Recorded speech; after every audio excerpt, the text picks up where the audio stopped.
Most of the time you use Dreamweaver's Color Picker or Gradient tool to choose colors. This lesson helps you understand the code generated. You'll also learn how to set a color's alpha transparency to control the amount of background that shows through an element. Solid colors can be represented in several ways. Computers mix red, green and blue in different combinations to create more than 16 million colors. These combinations can be represented either using hexadecimal notation or RGB notation. I'll show you examples of both in a moment.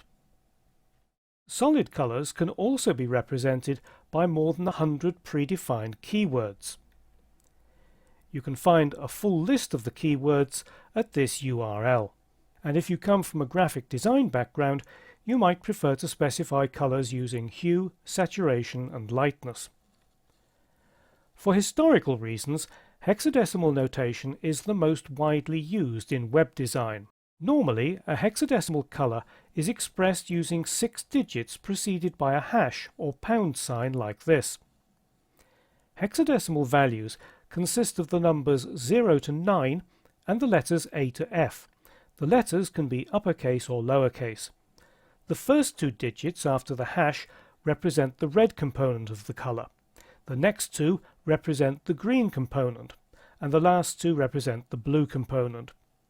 The first example here is red, and the second one is orange. Hexadecimal colors can sometimes be shortened to 3 digits like this. The 3-digit version can only be created if both digits in the red, green and blue components are the same. Red has 3 matching pairs, so it can be shortened to F00, but the green component in orange is A5, so it can't be shortened. There's no difference between using the 6 and 3-digit versions apart from reducing the amount of code. Hexadecimal notation is universally supported, so you can use it with confidence.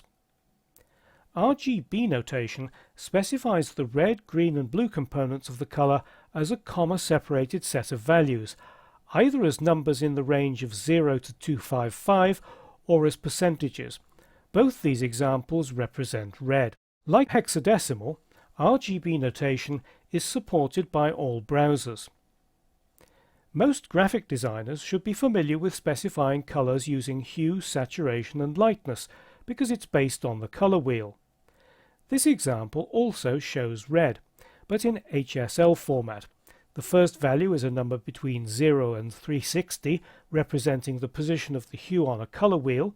The second is a percentage representing the degree of saturation, making the color duller or brighter, and the final percentage represents the degree of lightness, making it darker or lighter. Although all modern browsers support the HSL format, it's not supported by older versions of Internet Explorer, so use it with caution. Modern browsers also support alpha transparency, which makes colors translucent. The code here shows 3 different ways of representing white using the RGB and HSL color formats. Both RGB and HSL produce solid colors, like the opaque white background to the text over this picture of the yacht harbour in Monaco.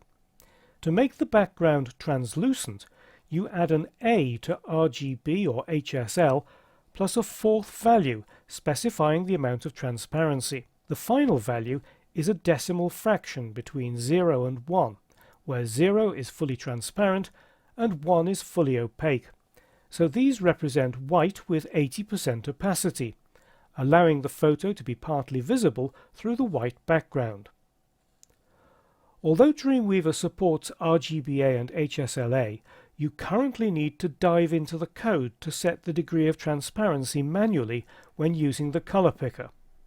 The other point to remember about alpha transparency is that it's not supported by older versions of Internet Explorer.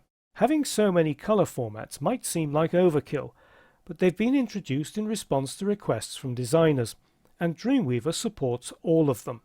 If in doubt, use hexadecimal notation for solid colors and RGBA for alpha transparency.